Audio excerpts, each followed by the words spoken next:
Bienvenidos una vez más a mi cementerio de cuentos, mis futuros difuntos. En esta ocasión les traigo una historia. Yo, que he visto y he sido testigo de la misma historia, generaciones pasar. Nos ubicamos en una era antes de Cristo. Para ser precisos, en la Grecia clásica. Hubo un suceso militar que pasó a la historia como una gran proeza. Inclusive se hicieron películas y se escribieron libros al respecto. Esto es, aquella aclamada batalla de las Termópilas. 300 hombres espartanos cometieron esa proeza de poder derrotar a un ejército tan grande como lo que era el ejército persa de aquel rey Jerjes. 480 a.C. tiene suceso esta batalla y quedaron encumbrados como uno de los sucesos de militares de élite, las fuerzas especiales de los guerreros espartanos. Ha pasado la historia. Sin embargo, ha habido otra, de la cual casi poco se sabe. Y es que estos soldados de élite, que desde muy temprano en su niñez les empezaban a dar clases de combate, a dar clases de supervivencia, y que tenían un entrenamiento muy severo, muy exigente, más adelante se verían medidos por un ejército, pero sobre todo por un batallón, que lograron ser mucho mejores que ellos. Cierto, aquel ejército de las Termópilas, aquel ejército griego, aquel ejército espartano, del que tantas proezas se decían, tuvo su enemigo, que fue una total y absoluta gran competencia. Por esta batalla de las Termópilas, en la Segunda Guerra Médica de la Grecia, se decidió en Tebas, una capital, una región, que no era posible seguir manteniendo ese peligro de que una ocupación extranjera de pronto los invadiera. Así que se escogieron dentro de los mejores deportistas, dentro de los mejores atletas, a 300 hombres. 300 hombres que tuvieran las mejores habilidades físicas para enseñarles en el arte del combate. Es así como en el año 378 a.C. es formado este batallón por los 300 mejores hombres capacitados, mental, física e intelectualmente. Pero había una particularidad en ellos, y es que estos 300 hombres en realidad conformaban un batallón que estaba formado por 150 parejas homosexuales, a lo que en esta generación se les llama gays.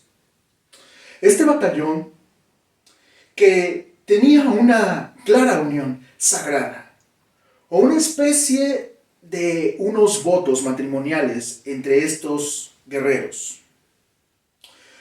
Los erastes eran hombres acaudalados con experiencia, ya maduros en el arte del combate, y podían elegir a algunos de los erómenos, que eran hombres jóvenes, también atletas, pero que tenían que aprender de ellos. Ellos se volvían sus maestros. Así es que los erastes, cada eraste elegía a su erómeno, y conformaban una unión sagrada. Y aquí radicaba la gran diferencia, porque si bien los espartanos eran hombres duros y reacios en la cuestión del combate y la batalla,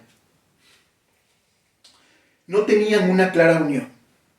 Se decía que el lema de estos hombres, los del batallón sagrado de Tebas, que eran los guerreros de élite más experimentados y más expertos para el combate, eran los amantes quienes luchaban por los amados y viceversa. Porque si bien era que protegían a su amado, a su pareja, éste tenía una reciprocidad para con el otro. No solamente luchaban en combate, sino se protegían los unos a los otros. Y es que en esa Grecia clásica, de hecho, era muy normal las relaciones amatorias entre los hombres.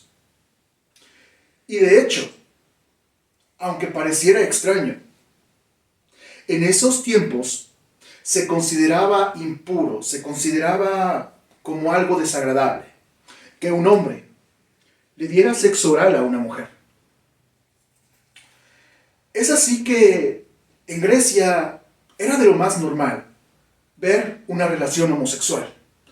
Sobre todo, era muy común ver que era el hombre maduro y mayor quien tenía a su amante hombre, más joven por supuesto, y este no solo lo iniciaba en las artes amatorias, sino le enseñaba de política, de arte, de batalla, de combate, defensa, ofensa. Y es así como era constituido muchas relaciones en ese entonces. Así que no era tan extraño que estos hechos se suscitaran.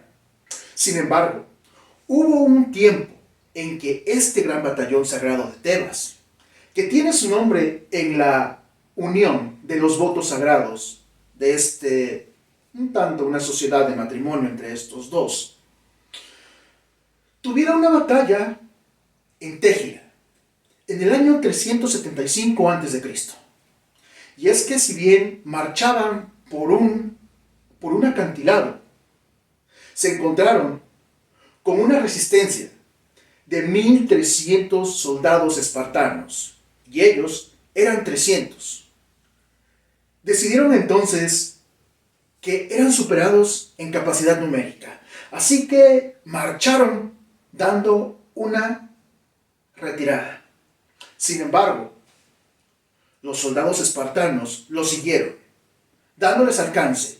Estos 300 soldados tebanos no tuvieron otra que hacerle frente y utilizando sus tácticas, utilizando todo su poderío y todo su conocimiento en el arte de la batalla, enfrentaron a los 1,300 soldados espartanos, solamente 300 tebanos contra 1,300 soldados espartanos.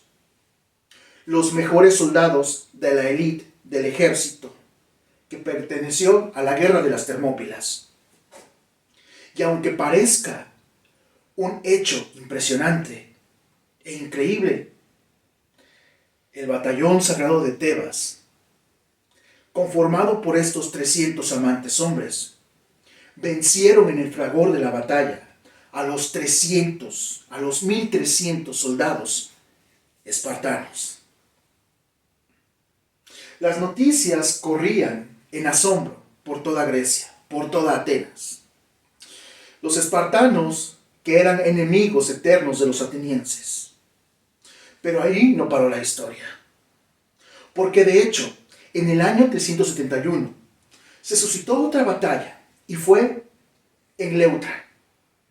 Leuctra que conformó este escenario en el cual 8,000 hoplitas y 3,000 soldados aliados enfrentaban a 6,000 soldados tebanos.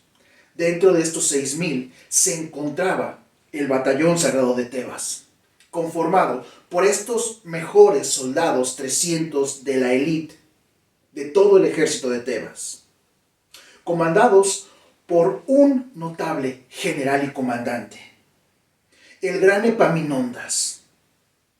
El gran Epaminondas, que tenía este don de mando, que era todo un fulgor, peleando, enseñando a sus soldados, liderando. Y no solo eso, sino tenía un talento nato para poder hacer un discurso para que cada soldado sacara lo mejor de ellos en combate. Así es que el mismo Epaminondas, siendo general, montó la retaguardia, montó la ofensa y empezó la batalla. Empezó a coordinar los movimientos y él mismo relata la historia. Mató a los 2 generales espartanos que cubrían y que comandaban todo el ejército. Es entonces cuando la moral de los espartanos cayó.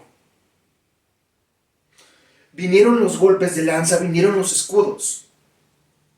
Rompieron la formación.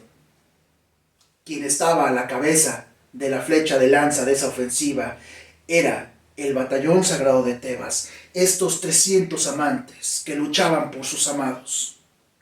En el arte del combate los vencieron, dando otra atroz derrota a este ejército de élite, aquellos famosos espartanos. Epaminondas creció en gracia y creció en fama, creció en conocimiento militar. Y entonces llegó a él una especie de Herómeno, un joven con un talento nato, y empezó a entrenar con ellos. Se dice que fue el mismo Epaminondas quien lo inició en las artes amatorias, pero también lo inició en el arte del combate, en el arte de la dirección militar, en el arte de la defensa y la ofensa, dándole también el don de mando.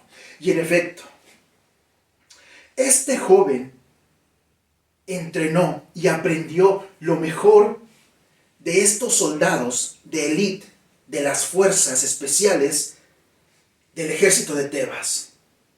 El tiempo pasó. El gran Epaminondas murió en combate. Sin embargo, su ejército ganó aquella ocasión. A su muerte dijo: he vivido lo suficiente. Es momento de morir con la gloria en mis manos. Y es que, a pesar de que tenía una lanza atravesada en el estómago, que ya le había destruido los órganos vitales por dentro, la batalla estaba dada. No dejó que sus oficiales lo auxiliaran. Él mismo se sacó la lanza, ya que sabía que cuando fuera sacada de su abdomen, se desangraría y moriría. Así murió el gran Epaminondas, quien posteriormente tendrá una historia dedicada a él en este canal.